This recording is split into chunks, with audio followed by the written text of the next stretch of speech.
I'm going to tell you about my 5, that is 10, my 5 non-negotiables in writing. And for the context of this video, I'm going to keep it to resources. So 5 things I use daily as a writer, and honestly, can't quite see myself not using these things. It is a mixture of things that you would probably expect to see in a list like this, and there are a few things sprinkled in there that maybe you didn't expect, which will be fun. This is, of course, not an exhaustive list. These are not things you have to have in order to be a writer. These are not even things that you should use. These are things that I just personally use, and if they inspire you to try them, then great. If not, that is also okay.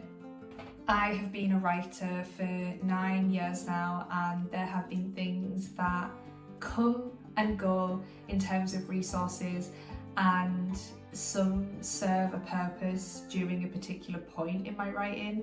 Some have served a purpose in a particular period of my life that I maybe no longer reach for or no longer find myself reaching for as often. But these 5 things, I'm quite confident in saying they've stuck with me for a while now, so I'm pretty confident in sharing them with you and calling them my non-negotiables. These things I reach for most days, if not every day, and they really help and aid me in my writing process. Some of them are gonna be really obvious, some of them you're gonna think, what is she talking about? But just bear with me.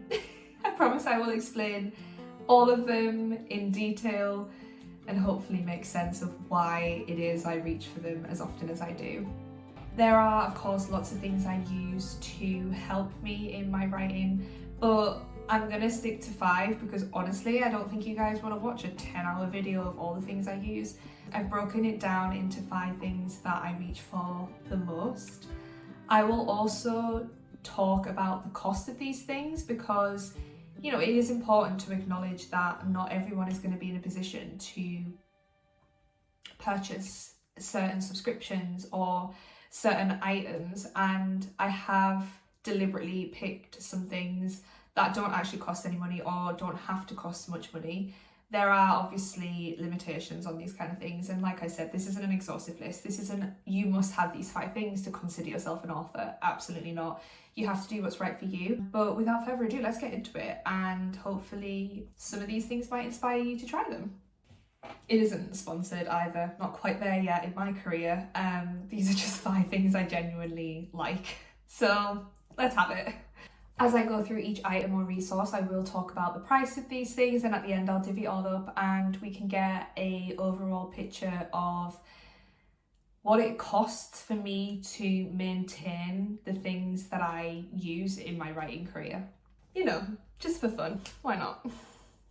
Okay, so the first thing on my list is Microsoft Word. I am a Microsoft Word girly. I talk about this a lot. Often people ask me what writing tool I use to physically write my books on, and there are a lot out there and you should absolutely do your research. I haven't really explored much beyond Microsoft Word because it's just what I know. I think, to be honest, like when I went to school, that's what we used to learn and that's what we used to work on, and so I think probably it's just always been in my head like Microsoft Word is what you write things on. And so when I was an adult and I was thinking about writing my first book, I kind of just naturally gravitated towards that because it's a software I was used to, familiar with, and knew how to use. It is relatively easy. There are a lot of tools on there that I probably don't use, but for the most part I get along fine with that. I know there are definitely other resources out there and other writing software which are more, I'm gonna say more like novel writing friendly. Like there are certain ones that you can split your chapters into different segments and sections and all sorts of weird and wonderful things, but honestly, like I find that kind of stuff overwhelming sometimes, and I know there are plenty of authors out there who are probably a little bit more organized than me who would prefer those other sites, but I'm not an organized queen. We know this. If you don't know this, then I'm telling you, I'm not an organized queen. I I'm a bit basic, to be honest. Like, as long as it kind of just does what I want it to do, I'm happy. And Microsoft Word does that. I know how to spell check. I know how to change my font size, and yeah, like I just know how to use it. It's a trusted resource for me. And I can't really see myself moving away from it anytime soon anyway, because it's just what I know. I'm comfortable on Microsoft Word. So the price of this for 1 year, I've just checked, it is £84.99. Great British pounds, by the way. I am not sure if I pay that, because I've had my Microsoft Word subscription for a few years now. And I'm not sure if they lock you in at the price you enter at, or if it does go up yearly. I would have to check my emails, to be honest, but let's just say for argument's sake, that's what I'm paying a year. So almost £85.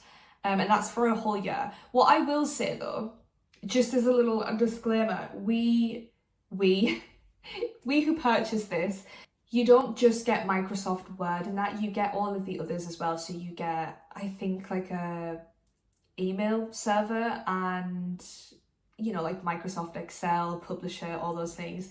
I personally don't use a lot of them. I do use Microsoft Excel for financial stuff. So to keep on top of my ingoings and outgoings, because I am self-employed, I have to provide taxes every year. So I do use Excel for that. That's not on the list. That's not one of my non-negotiables. I'm just saying, like, that you don't just pay for Microsoft Word. You get a few things with that.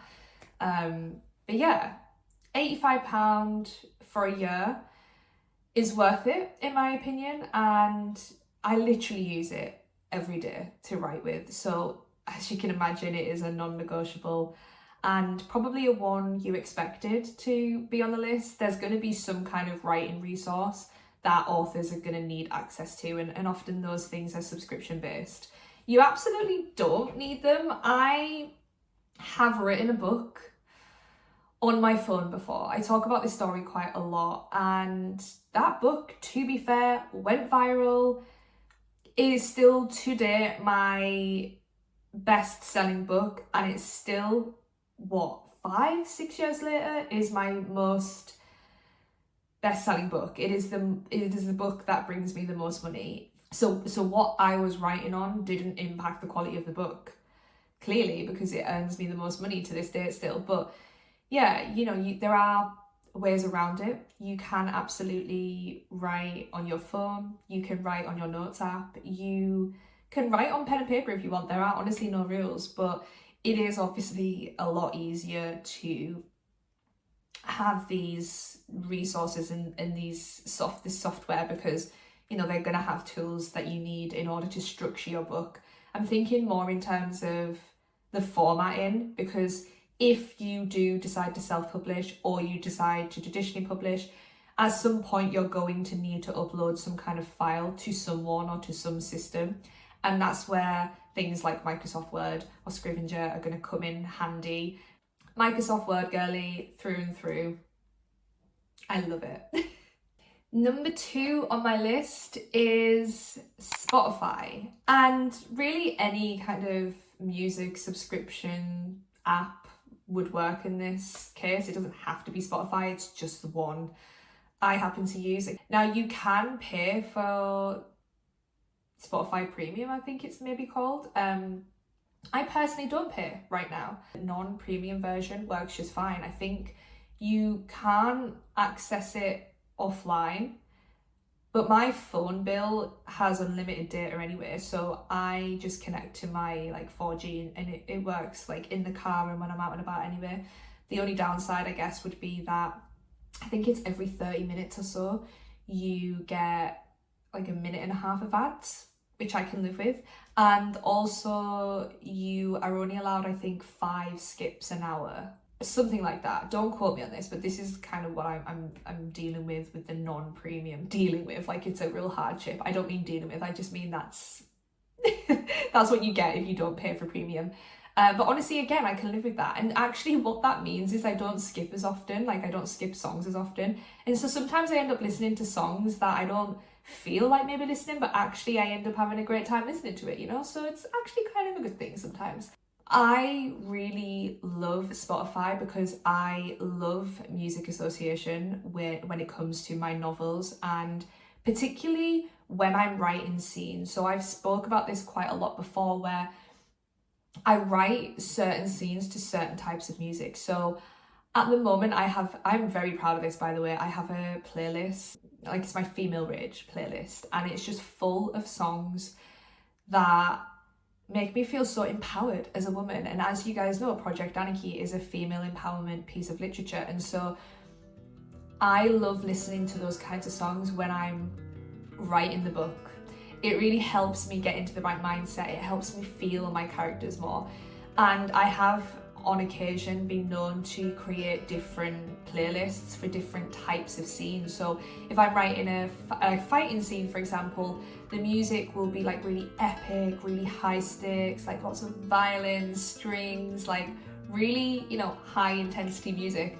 And then maybe when I'm writing a romantic scene, it's the gorgeous piano, violin, like romantic music, things like that. And you can absolutely do this for every type of scene you write. Or I've known people to do a playlist per chapter, or a playlist for each character, like what songs match your characters. And that's something I do because my book is written in dual point of view, so I'm writing from the perspective of both the male and the female protagonist, and they have very different personalities. You know, one's a princess who has grown up around abundance and riches, and the other is, you know, an everyday working class man. He's part of the rebellion, the anti-monarchy rebellion. He didn't grow up surrounded by luxury, you know, he had quite the opposite experience to that. So his whole vibe and aesthetic is totally different to the female princess character. And so they're gonna have different music to represent their personalities. And I do really find music association is just a great tool for me as a writer. And what's great about it is it can absolutely be free. As long as you have access to music. So you could even just YouTube music. It doesn't have to be a paid subscription. You can just grab pieces of music that represent your book, your characters, your scenes, your chapters, and use that to influence you, inspire you, and almost encourage you. Like, I love nothing more than writing along to a song that perfectly encapsulates your book or whatever it is you are particularly writing in that moment. Honestly, like, it's such a high, like it's such a great feeling, and something I think I've used for a while and will continue to use, if not always use, because when you find that perfect song, it is incredible. Sometimes I will listen to a song and think, that artist wrote that song for this book. And obviously they didn't. They don't know who I am, but I like to think they do. You know, subconsciously that song was written for this book. There are so many songs and different artists out there, and it really is just a great way to bring art together and use different art forms to help you shape the novel that it is you're trying to write. So yeah, definitely music. Maybe I shouldn't have Spotify on this list. Maybe it should just be music as a whole. Is a non-negotiable of mine, and music association is a non-negotiable of mine. And it can be absolutely free, and in my case it is, so even better. You know, you don't need to spend any money on it for it to work and be of use to you. Number 3 on my list is probably not a surprise to most people. A lot of people will assume this will come up, and it is quite common. There is a reason why it's common, and there's a reason why a lot of people use it. It is very useful, very easy to use, and that is Canva. Canva Pro specifically. You again can access Canva for free. I'm not entirely sure what the free version gets you, but I know there are certain tools that you can't access unless you pay for the premium. I do pay for the premium. I've been paying for Canva Pro now for, a couple of years, I think. And I do love it, and I do use it. I use it more so for Instagram posts. So I will insert a few right now so you can see what kind of things I'm able to create. But really, I think with Canva, you have free reign, and I suppose the content is as good as the person creating the content. So the more you practice the better you're going to get at it. And I've been using Canva Pro for probably a couple of years now, and absolutely my style has changed throughout that time. You know, I think it's just one of those things, just keep practicing with it and you'll be able to start creating good quality things. You'll be able to kind of find your niche a little bit more. My Instagram is pretty much all Canva, not always, but I'm able to have fun. I have actually had a few people reach out to me lately asking, how did I make this post? Like, who did it for me? And yeah, you know, I'm like, me, I did. You just got to play around with these things. I don't personally use it for this, but you can make book covers on Canva as well. They have great templates. Yeah, I do like Canva. It's really easy to use. Like, I often joke, if I can use it, anyone can use it. And I mean that really from the bottom of my heart because I am not the most technical. And, you know, things like Photoshop, not that I've really used Photoshop, but things like that, I think kind of intimidate me a little bit because I'm not someone who knows how to use these certain softwares and resources. And I don't know, I feel like sometimes they can be a little bit overwhelming. Sometimes there can be too many tools. And for someone who isn't necessarily brought up using it, it can feel overwhelming. I do find Canva to be quite easy, quite foolproof. There are definitely tools on there that I don't use that are probably a little bit beyond my expertise, which, you know, maybe one day I'll learn. But for now, I use it the way I want to use it. And it's really easy. Really good though. Like, I feel like, I mean, maybe I'm biased, but I feel like some of the content I create on Canva, it looks really good, like really professional. You know, I'm not in a position right now, as are a lot of authors, to potentially hire people, graphic designers, artists, to create my posts for me, or a social media manager.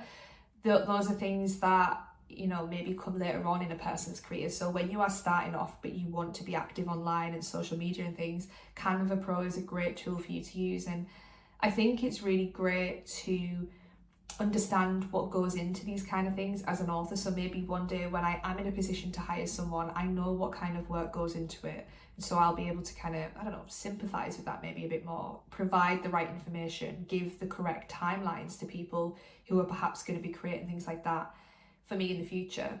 Although I will say I do really enjoy Canva. I really enjoy creating social media assets. So who knows if I would ever hire someone in the end, because it's something I quite enjoy.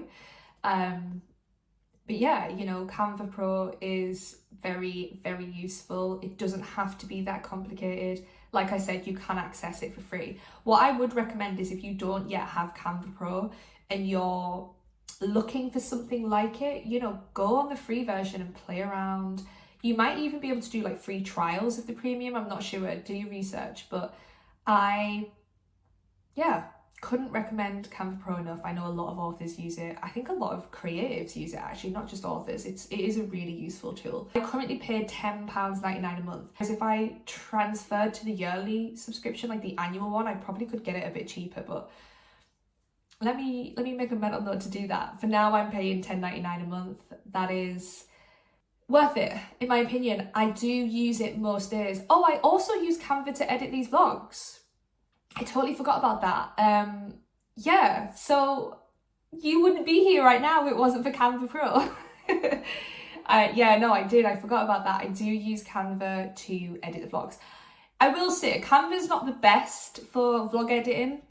It's fine. Like, I get by, but I wouldn't necessarily say that that's where its expertise lie. And the only reason why I use Canva is because I already pay for it anyway. I might as well use that to edit my vlogs. And like I say, it is absolutely fine. It's not the best for video editing, in my opinion, but it's absolutely fine. The fourth thing on my list is this gorgeous book. I cannot express how useful this is. I will say this is useful particularly in the editing phase. Now, you might use this when you're writing, because you might be someone like me a little bit who almost edits as they go. Don't feel like you have to use this in the first few drafts because you're just trying to get the story out of you. This is definitely a really useful tool for when you are going back into your manuscript and you're trying to make it prettier and better and nicer and all those gorgeous things. This is the Emotion Thesaurus, and what this book is basically, honestly, it's a writer's best friend. It truly is. The only thing I wish, and I don't know whether this actually does exist, I could be sat here talking about something that already exists. I just wish they could make it smaller. Now, I understand why it's big because there's a lot to pack into it, but I'd love like a pocket version of this. I don't know how that would work. It's probably going to be about like that thick because there is a lot of information that goes in these, but imagine this literally just fitting in your back pocket. I quite frankly wouldn't leave the house without it because it is that useful. You can see how well loved this book is. It's a little bit bent. It was originally tabbed, like nobody's business. I have recently taken all the tabs out. But basically, I don't know whether there's an explanation as to what this is because I feel like I'm going to try and explain what it is and really not explain it in a good way. I wonder if the blurb explains what it is. Not really. Okay, basically, this is a great way for you as an author to show, not tell. And you've probably heard that phrase so often. Show, don't tell. Show, don't tell. Show, don't tell. And what that means is, you know, in your writing, rather than saying like, he was angry, you want to show how he's angry. Are his fists clenched? Is he trembling with rage? Is he squinting? You know what I mean? Like, it's showing that your characters are feeling the things they're feeling rather than you write in the sentence, he is angry.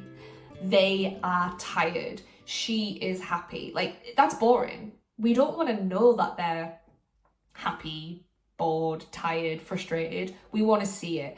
And that's what people mean when they say show, don't tell. And this is a great way for that. So often I will write in the first couple of drafts like, he's angry. His eyes are sad. You know what I mean? Like, it's a little bit two-dimensional.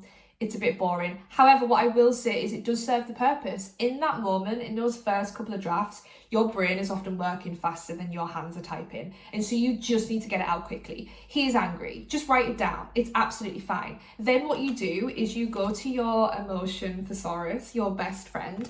You find angry, and it's all alphabetical as well, so you can assume anger is going to be near the front, but there is also a contents page. So here we go. Anger is page 22. So you turn to page 22. Let me get it for you guys. I went a little bit Australian then. Here we go. This is the anger page. Okay, so you have physical signals of anger. That is all of that. Then you have mental response to anger. Cues of acute or long-term anger. So if anger's kind of been like simmering for a while, that's there. Cues for suppressed anger. If you are angry but you can't show it, that's there as well. So it really goes into depth, and it just lists physical or mental attributes of anger that you can write into your book instead of he was angry. So you've got things like noisily breathing, flared nostrils, that's a good one.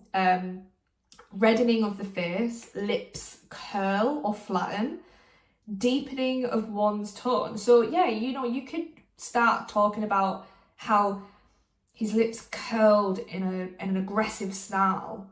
That's so much more interesting than he's angry. You know what I mean? Like, we see what the purpose of this book is now.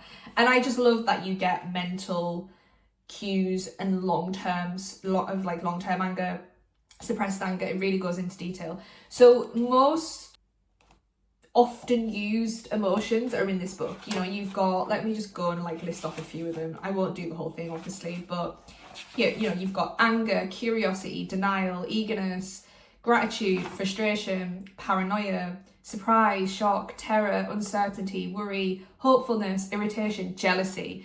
And it's all physical responses to these emotions that you can write in your book to show, not tell. So 100% would recommend you get this. Obviously, this is going to cost you a little bit of money. You could probably find these books like cheaper on Amazon. You might even be lucky and find them if you go thrifting into charity shops. I cannot remember how much I bought this for, if I'm being honest. I've had it years, but I wonder if the retail price is on the actual book. It's not. Let me quickly look up how much this book would be. Currently on Amazon, oh, you can get it on Kindle for £4.99. So that's good, £4.99.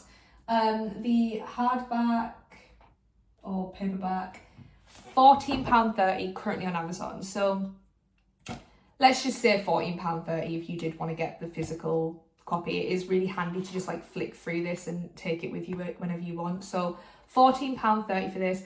I'm not entirely sure how much I bought it for. I bought it probably 5 years ago for a little bit cheaper, but let's just say for argument's sake I bought it for £14.30. The last thing on my list, number 5, is a slightly unusual one. It is a non-negotiable for me. Some of you are going to find it extremely weird, but I'm going to tell you about it anyway, and hopefully it'll make sense why I do this and why I use this item specifically in relation to my writing. And that is essential oils, okay? I guess really I do kind of use other things to evoke my sense of smell. So I use a lot of scented candles. I have in the past used incense.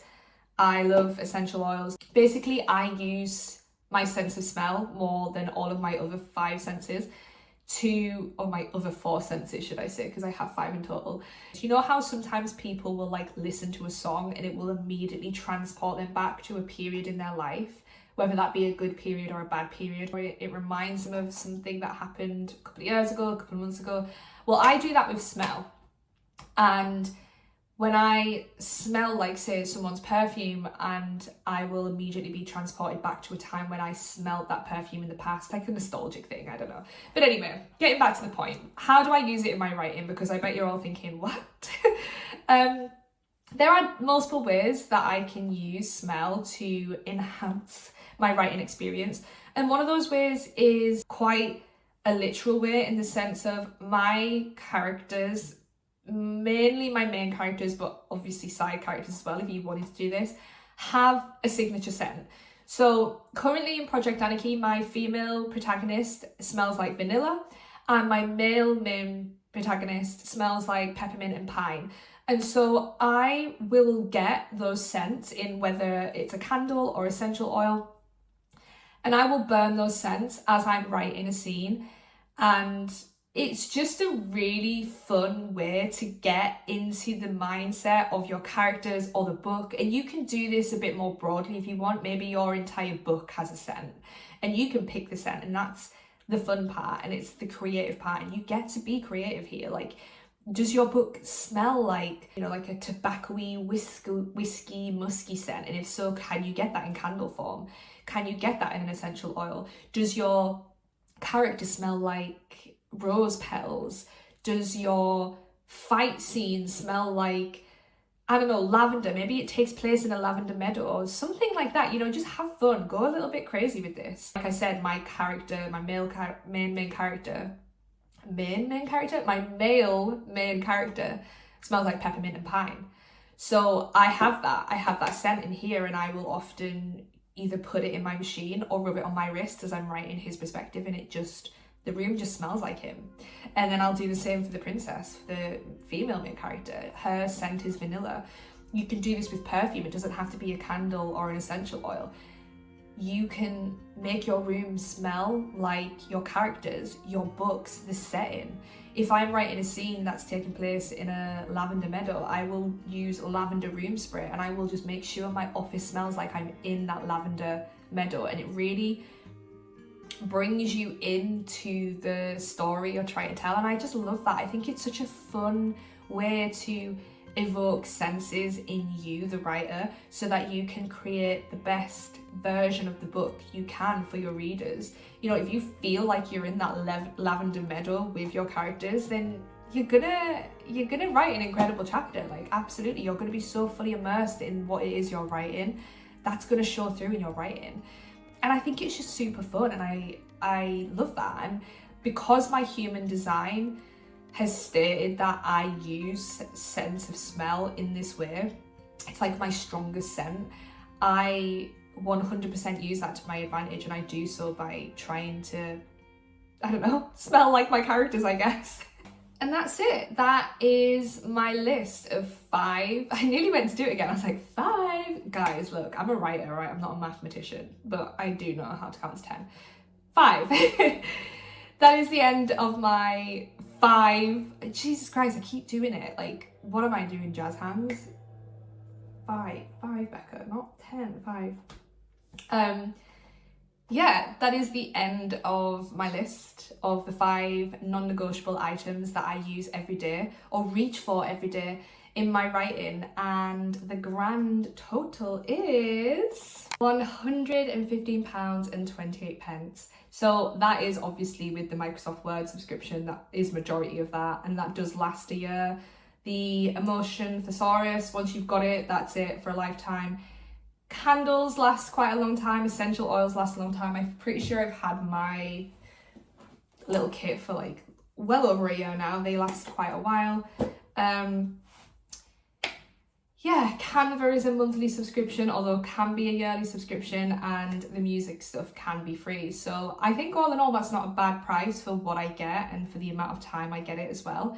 But I just want to go ahead and say again that you don't need any of these things. You absolutely do not need to be spending any money to be a writer. As long as you have quite literally pen and paper, you are good to go. And your imagination, obviously, that is the most important thing.